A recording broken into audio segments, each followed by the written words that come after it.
Salam pemulihan, Gereja Sitri Pemulihan Kupang mempersembahkan Soul Care, renungan untuk memelihara jiwa kita di dalam firman Tuhan. Selamat mengikuti. Jawaban yang tak terduga dari sorga itu selalu detail, selalu melebihi apa yang bisa kita bayangkan. Dan malaikat itu berkata kepadanya, jangan takut hai Sakaria, sebab doamu telah dikabulkan. Berarti mereka berdua setia berdoa. Dan Elisabet, istrimu akan melahirkan seorang anak laki-laki bagimu dan haruslah engkau menamai dia Yohanes. Saya percaya di titik itu Sakaria dan Elisabet sudah menyerah. Ya mau laki-laki mau perempuan, yang penting punya anak. Tuhan bilang, saya punya lebih baik dari yang kau harapkan. Saya mampu memberi lebih baik dari yang kau bayangkan. Saya bisa buat jauh lebih tinggi dari yang kau doakan dan yang kau minta. Kata Tuhan. Ayat 14, engkau akan bersuka cita dan bergembira, bahkan banyak orang akan bersuka cita atas kelahirannya. Kenapa ayat ini muncul? Sebab dalam masa-masa pelayanan Sakaria dan Elisabet, dalam masa-masa hidup pernikahan mereka, yang ada adalah air mata, keluh kesah. Kenapa jauh di dalam hati mereka? Mereka mengasihi dan melayani Tuhan, tapi mereka sadar bahwa mereka sedang bergumul untuk mendapatkan keturunan. Sedih,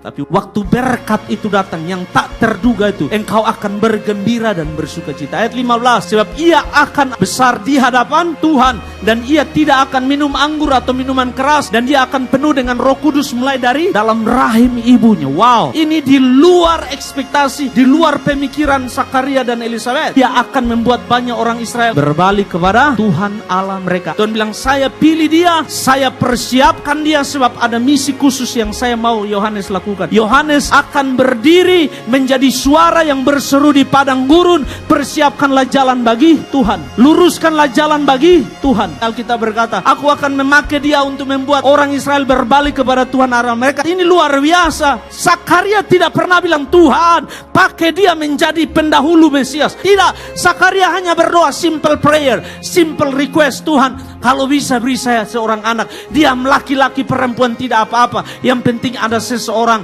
yang kami banggakan, yang membawa sukacita dalam rumah tangga kami. Tangkap ini baik-baik. Sesuatu yang tak terduga dari sorga selalu melebihi ekspektasi saudara. Engkau hanya bermimpi, kalau sampai di sini cukup. Tuhan bilang, saya akan bawa saudara sampai sesuatu yang tidak pernah engkau pikirkan. Saya akan bawa engkau ke posisi-posisi yang tidak pernah engkau minta. Saya akan mempromosikan engkau. Saya akan memakai hidupmu ke area-area yang tidak pernah ada di dalam pikiranmu sebelumnya. Selama engkau tertanam di dalam kesetiaan kepada Tuhan.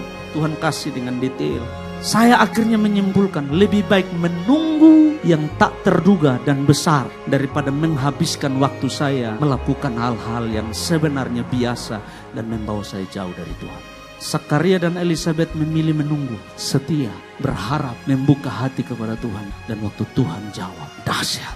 Demikian renungan dari Gereja Sitri Pemulihan Kupang. Tuhan Yesus memberkati.